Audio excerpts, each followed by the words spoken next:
నమస్తే అమ్మా. నమస్కారం. బేబీ గారు, అమ్మా. మీ పాట చాలా చాలా ఫేమస్. అవును. మీతో మాట్లాడే ముందు ఒక్కసారి మీ పాటతో.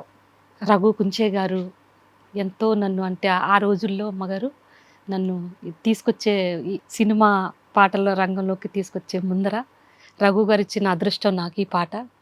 ప్రపంచమంతా విని సంతోషించిన పాట అమ్మ, నాకు ఆదరుగా ఇచ్చిన పాట అమ్మగారు అది. మట్టి మనిషినండి నేను. ఈ పాట ఒక్క పల్లవి పాడతా ప్లీజ్.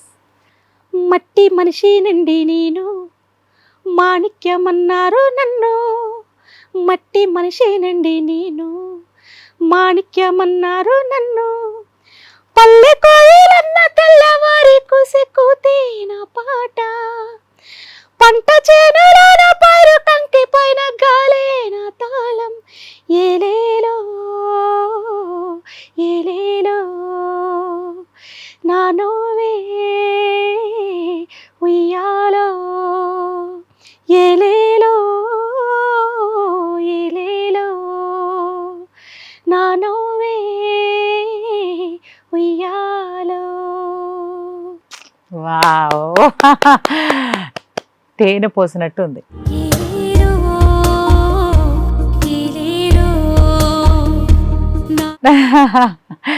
సూపర్. అసలు మీ గురించి చెప్పండి అమ్మా. నేను అయితే అమ్మగారు ఫస్టే నా పాట వైరల్ అవ్వేటప్పుడు అమ్మగారు నేను కూలి పని చేసుకునేదాన్ని అండి. పొలం పని చేసుకుంటూ ఆ పొలం గట్లమ్మట వచ్చి రాని పదాలతో పాటలు పాడుకునేదాన్ని అమ్మగారు. అంటే చదువు లేదమ్మగారు, అసలు చదువుకోలేదు. వాళ్ళు కూడా నేను అమ్మ బడిలోకి పంపించిందే లేదమ్మగారు, బడికి పోలేదు అసలు నేను. అంత పేదరికంలో ఉండేవాళ్ళం అమ్మగారు. మేము 5 సంతానం అమ్మకి. ఐదుగురు కూడా ఎవరికి మాకు చదువు చెప్పించలేకపోయిందమ్మ. అంత పేదరికంలో ఉండేటోళ్ళం మేము. మా నాన్నగారు ఒక్కరే కష్టపడి మా కుటుంబాన్ని పోషిస్తూ మమ్మల్ని పెంచుకుంటూ వచ్చే టైంలో నా తర్వాత నేనే పెద్దదాన్నమ్మ 5 కన్నా. నన్ను చదివించాలంటే ఈ వెనకాల ఉన్న చిన్న చిన్న పిల్లల్ని నేను ఎత్తుకోవడం, మా అమ్మ పొలం పనికి వెళ్ళడం అలా ఉండేది అమ్మగారు. అందుకని మా ఎవరికి చదువు చెప్పించలేకపోయారమ్మ. అలాగే నేను కూడా చిన్నప్పుడే నేను 10-11 సంవత్సరాల వయసు రాబోయేసరికి నన్ను కూడా పొలం పనికి తీసుకెళ్ళిపోయేవారు అమ్మ నాన్న. ఇక నా గొంతు నేను ఎలాగా పాడుతున్నాను అనేది నాకు తెలియదు కానీ అమ్మగారు, అలాగే నా గొంతులో నుంచి ఏదో చిన్న కోనిరాగం అలా పాడుకుంటా నాతో పాటు పనికొచ్చే వాళ్ళు కూడా నీ గొంతు చాలా బాగుంది బేబమ్మ, బాగా పాడుతున్నావు, మంచి మంచి పాటలు పాడుతున్నావు, నీకు వచ్చిన పాటలు నేర్చుకుంటా పాడుతూ ఉండని ఊరు అమ్మగారు. నేను పొలం పని చేస్తూనే పాడుతుంటుంటే నన్ను నిలబెట్టి పాడిచ్చేవారు అమ్మగారు. రైతులు నిలబెట్టి పాట పాడు బేబమ్మ, పని అందరూ సురుగ్గా చేస్తున్నారు, నువ్వు పాడుతూ ఉండని నన్ను గట్టి మీదే కూర్చోబెట్టి పాడిచ్చేవారు అమ్మగారు. ఇంకా అదే నాకు ఒక అలవాటుగా ఏ పాట అయినా సరేగాని అమ్మగారు, నేను సినిమాలు ఎక్కువ చిన్నప్పటి నుంచి సినిమాలు పిచ్చి ఎక్కువ అమ్మగారు. ఏ సినిమా అయినా ఇలా చూసానంటే ఆ పాటని వినడం, ఇక అది పాడడము, అలాగే జరిగేది అమ్మగారు. సూపర్. బేబీ అనేది మీ అమ్మగారు అమ్మ నాన్నలు పెట్టిన పేరు బేబీ అనా? చిన్నప్పుడే బేబీ అని పిలిచారంట అమ్మగారు, ఇంకా అదే పేరు అయిపోయింది. అందుకే మీలో ఉండే ఆ బేబీ వాయిస్ అలాగే స్వీట్ గా ఉంది ఇంకా. ఓకే, తర్వాత మీ లైఫ్? ఆ తర్వాత నాకు బాల్యంలోనే పెళ్ళైపోవడం, చిన్న వయసులోనే పెళ్లి చేసేయడం, పిల్లలు పుట్టడం, ఇదంతా చిన్న వయసులోనే జరిగిపోయింది అమ్మగారు. ఇలాగా ఉంటుండగానే నేను పొలం పనికి వెళ్తూనే నేను బట్టలు ఉతుక్కుని ఆ పక్కింటికి బకెట్ పట్టుకుని గెంజికి వెళ్ళాను అమ్మగారు. ఆ పక్కని రాణి అని ఒక అమ్మాయి వాళ్ళ ఇల్లు ఉండేది అమ్మగారు. ఆ ఇంటి దగ్గరికి వెళ్ళి కూర్చుని ఆ అమ్మాయితో గెంజి మాట్లాడుకుంటా ఉంటే, అక్క నీ గొంతు చాలా బాగుంటది, ఓ పాట పాడనింది ఆ అమ్మాయిని. సరే కదా అని నేను ఏదో నాకు నోటుకొచ్చిన పాట రెహమాన్ గారిది. అవును, ఓ చెలియా నా ప్రియ. అవును. ఓ చెలియా నా ప్రియ సఖియా నా మనసే, ఆ చిన్న పల్లవి పాడాను అమ్మగారు. ఆ అమ్మాయి ఇంకో ఫ్రెండ్ ఇంకొక అబ్బాయికి పెడితే ఆ అబ్బాయి ఫేస్బుక్ లో పెట్టాడంట అమ్మగారు. మట్టిలో మాణిక్యం అని పేరెట్టి ఆ అబ్బాయి పెట్టాడంట. అది మన రఘు కుంచే గారు, కోటి గారు, అందరి మన బాలసుబ్రహ్మణ్యం గారు, వీరందరూ మహానుభావులు అందరి చెవికి చేరింది అమ్మగారు పాట. నేనెవరననేది తెలియకపోయినా నా పాట మట్టుకు మాత్రం అలాగే సాగిపోయింది. మేమందరం ఆ సాంగ్ చూసాం. మీరు ఇలా దోపుకొని అమ్మో. వచ్చి బకెట్ అక్కడ పెట్టి అమ్మో. ఆ గట్టు మీద కూర్చొని పాడడం.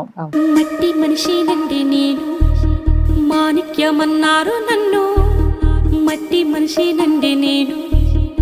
చూసాం మేము, చాలా వైరల్ అయింది. బా ఎంత స్వీట్ అంటే ఎక్కడెక్కడ టాలెంట్ ఉంటుంది. సో అది నిజంగా దైవానుగ్రహం, మీకు అమ్మవారి బ్లెస్సింగ్స్.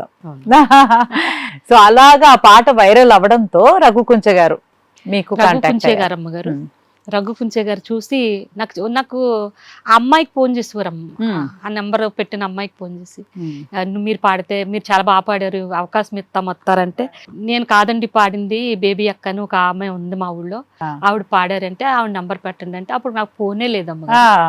ఆవిడ ద్వారాగానే నేను ఆ ఫోను అది మాట్లాడించడం, మీరు పాట పాడదిరి కానీ రండి బేబమ్మ గారు, మీ గొంతు బాగుంది, అవకాశం ఇస్తాం రండి అంటే, నేను బెదిరిపోయిన అమ్మగారు, నాకు ఏం తెలియదు కదా. అవును, ఈ పల్లెటూరు నుంచి వచ్చిందని అక్కడికి వెళ్ళాలి, ఏం పాడాలి, ఆ లైట్ల ముందుకు వెళ్ళడమే తెలదు నాకు, ఏం పాడతానండి బాబు, నేను పాడలేనండి, ఏదో గొట్లమ్మడి పాడుకునేదాన్ని, నేను అక్కడికి వచ్చి ఏం పాడగలనండి అంటే, నీకెందుకు, నేను ఉన్నాను కదా, నేను పాడెత్తాను రండి అని ఆయన చేయబలం ఇచ్చి నాకు ఆ లైట్ల ముందుకు తీసుకొచ్చి ఆ వీడియో ఆ లోపల ఆ కెమెరాల ముందర పెట్టి పాడితే ఎంత బెమ్మిరిసిపోయాను అమ్మగారు, ఎంత భయపడిపోయానంటే, అది భగవంతుడికే తెలియాలి. మొట్టమొదటి పాట నాకు ఈ అదృష్టం వచ్చిన పాట పాడిచ్చి నన్ను ఇంతటి దాంతేసిన రఘు కుంచే గారికి చాలా అంటే చాలా నేను కృతజ్ఞురాలనండి.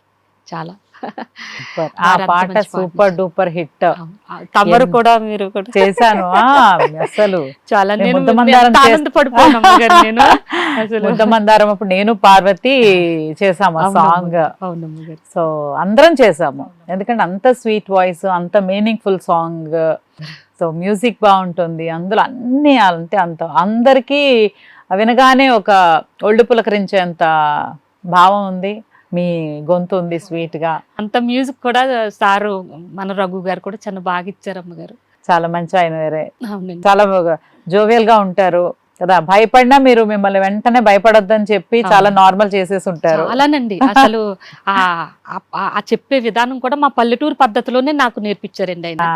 ఇలాగుండిపోయావమ్మా, నువ్వేం భయపడకు, నుంచో అలా నుంచో, ఎందుకు భయపడతావు అని ఆయన వచ్చి నిలబెట్టి, నేను ఇలా ఉడికిపోతుంటే దగ్గరుండి మరి నేర్పించారు అమ్మగారు.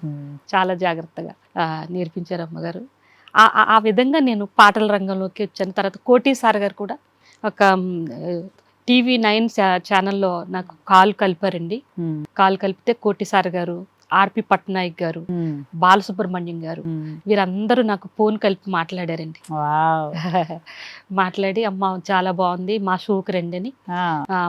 కోటి సార్ గారు అయితే ఏకంగా వారు ఖర్చులు పెట్టుకుని రూమ్లో పెట్టి, ఒక అనుపమ రూమ్లో 15 రోజులు అందులోనే పెట్టి మమ్మల్ని ప్రతి షోకి, ఆయన షో కాకపోయినా మేడం గారు ఎక్కడైనా పిలిస్తే దగ్గరుండి సారే తీసుకెళ్ళేవారు అమ్మగారు, కారులో ఎక్కించుకుని తీసుకెళ్ళేవారు అమ్మగారు. అలాగే చిరంజీవి గారు కోటి సార్ గారితో చెప్పి, ఆవిడెవరో బేబమ్మ అంటయ్యా బాబు,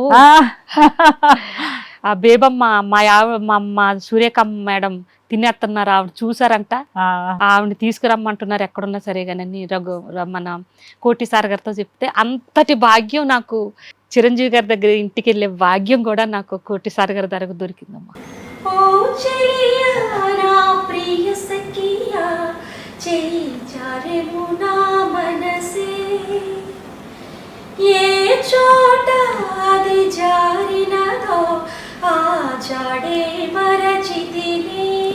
సూపర్. అంటే టాలెంట్ ఎక్కడున్నా సరే దాన్ని ఎంకరేజ్ చేయడంలో కానీ, దాన్ని ఆహ్వానించడంలో కానీ అసలు చాలా చాలా పెద్ద పీట మన ఇండస్ట్రీ. అవునమ్మా, చాలా. ఇప్పుడు చిరంజీవి గారు అంటే ఆయన కలవడానికి కోట్ల మంది ఎదురు చూస్తారు. అబ్బా ఒక్కసారి, మేము ఇదే ఇండస్ట్రీలో ఉండి మేము చిన్నప్పటి నుంచి చూస్తున్నా కూడా ఇప్పటికో అబ్బా ఆయన చూస్తే ఏదో ఒక అలా మాకు పెద్ద శిఖరం చూసినట్టు ఫీల్ ఉంటుంది. ఆయన స్వయంగా మిమ్మల్ని పిలిచారు. సో మీకు చాలా చాలా యూఆర్ బ్లెస్డ్, మీరు చాలా అదృష్టవంతులు. అమ్మగారు కూడా నాకు ఒక 8 చీరల వరకు బహుత్కరించారు అమ్మగారు.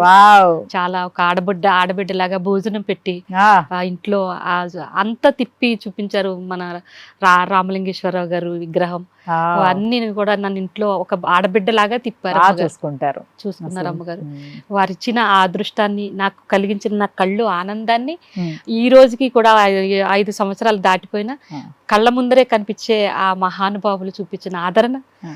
కోటి నమస్కారాలు. ఆయన అంటే ఎంత ఒదిగినా, అంటే ఎంత ఎదిగినా ఒదిగి ఉండడం అంటారు కదా, అది ఆయన ఒక్కసారి చూసిన వాళ్ళకి అర్థమైపోతుంది. అంటే ఆయన అసలు ఎంత గొప్ప మనిషి, కానీ మాట్లాడే విధానం చూస్తే పక్కా మన మన ఎవరో మన చుట్టాలు, మన ఇంట్లో వాళ్ళు ఎవరో మాట్లాడుతున్న ఫీలే ఉంటుంది. అవును. సో చిన్న చిన్ని పాటలు పాడుతుంటుంటే ఆ, అమ్మమ్మమ్మ బేబమ్మ ఎంత బాగా పాడుతున్నా నాను చిన్న పిల్లను అయిపోయినాయి అక్కడ అమ్మగారు. ఇంట్లో చిన్న పిల్లలాగా అయిపోయినాం అంతే. అమ్మమ్మ చాలా బాగా పాడుతుందని. కోటి సార్ ఇలా పక్కన కూర్చొని, చిరంజీవి గారు ఇలా పక్కన కూర్చొని, మధ్యలో నన్ను కూర్చోబెట్టుకుని, వావ్. సురేఖ అమ్మ గారు ఇంత పక్కన కూర్చొని ఆ, నన్ను ఆదరించిన ఆ ఒక్క ఆ ఆనందాన్ని చచ్చేదాకా మర్చిపోలేను అమ్మగారు. అసలు అదొక చూడండి, ఇప్పుడు మీ ముఖంలోనే తెలుస్తుంది ఆనందం. చాలా తక్కువ మందికి దొరుకుతుంది. బట్ టాలెంట్ ఎక్కడున్నా సరే, ఎంత గొప్ప మనసు చూడండి, మిమ్మల్ని పిలిచి చక్కగా వాళ్ళు మంచి సత్కరించారు. So good. అలాగే మేడం గారు, అన్నయ్య, మా అన్నయ్య, అందరికీ అన్నయ్య, అందరికి అన్నయ్య. మా అన్నయ్య గారు నన్ను నా పాటలు విని, నా పాటలో ఉన్న మాధుర్యాన్ని మెచ్చుకుని నాకు 1,00,000 రూపాయలు బౌత్కరించారు అమ్మగారు. వావ్. వారిచ్చిన ఆ ఆనందాన్ని, డబ్బు అనేది పక్కన పెడితే అమ్మగారు, ఇంకా వారు ఆ రోజు ఇచ్చిన ఆ ఆనందాన్ని ఇంక జన్మ జన్మలకి మర్చిపోలేని ఆనందం. అలాగే కోటి సార్ గారు కూడా ఇంటికి తీసుకెళ్లి, వారి భార్య కూడా, వారు మా వదినమ్మ గారు, ఆమె కూడా వదినమ్మ గారు, మేడం గారు కూడా చాలా ఆదరించారు. ఇక ఆయన కోసం చెప్పేదే లేదమ్మా, నాకు తండ్రి అయినా తల్లి అయినా. వావ్. ఇండస్ట్రీలో నన్ను పరిచయం చేసిందే కోటి సార్ గారు. మ్మ్. అసలు చిరంజీవి గారిని చూడాలన్నా, అదేలే. రెహమాన్ గారి దగ్గరికి ఈ కరోనా మూలంగా ఆగిపోయిన అమ్మగారు, ఓ. లేకపోతే రెహమాన్ గారు కూడా పిలిచారమ్మ. ఆ, అప్పట్లో ట్వీట్ ఏదో అంటారు అవును. కదా, నాకు ట్వీట్ చేశారు అప్పుడు మీరు. చేశారు, బేబీ అమ్మ ఎంత బాగా పాడావమ్మా వావ్. నా పాటని అని మ్మ్. వారు కూడా పిలిచారమ్మ. సూపర్. ప్రతి ఇంటికి చక్క పిలిచి మిమ్మల్ని ఆడపడుచులా గౌరవించుకున్నారు, సత్కరిస్తున్నారు. అవును. చాలా హ్యాపీ. హిట్ టీవీ యాప్, ఇందులో short news, live news, entertainment shows, movies, digital magazines తో పాటు మీ జిల్లా వార్తలను కూడా ఫ్రీగా చూడొచ్చు. అంతేకాదు, కేజీ నుంచి పీజీ వరకు విద్యార్థులకు స్కాలర్షిప్ కూడా అందిస్తున్నాం. ప్రతి వారం 10 మందికి లక్కీ డ్రా ద్వారా ఒక్కొక్కరికి 10,000 రూపాయలు అందిస్తున్నాం. ఇంకెందుకు ఆలస్యం, వెంటనే హిట్ టీవీ యాప్ ని డౌన్లోడ్ చేసుకుని ఫ్రీగా ఎంటర్టైన్మెంట్ పొందండి. Hit TV app. Hit TV app. Please download Hit TV app. Hit TV యాప్ని ఫ్రీగా డౌన్లోడ్ చేసుకొని ఎంజాయ్ చేయండి. మీకు నచ్చిన ఎంటర్టైన్మెంట్ కోసం హిట్ టీవీ యాప్ ని ఫ్రీగా డౌన్లోడ్ చేసుకుని ఎంజాయ్ చేయండి. హిట్ టీవీ యాప్ని డౌన్లోడ్ చేసుకుని ఆస్వాదించండి, ఆశీర్వదించండి. ఇంతమంది సెలబ్రిటీలు హిట్ టీవీ యాప్ ని డౌన్లోడ్ చేసుకోండి అని చెప్తున్నారంటే ఎంత మంచి యాప్ ఆలోచించండి.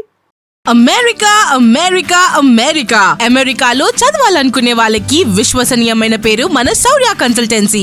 UK లో 1 year masters. UK లో 1 year masters. 2 years work permit up to 5 years visa. Contact Saurya Consultancy.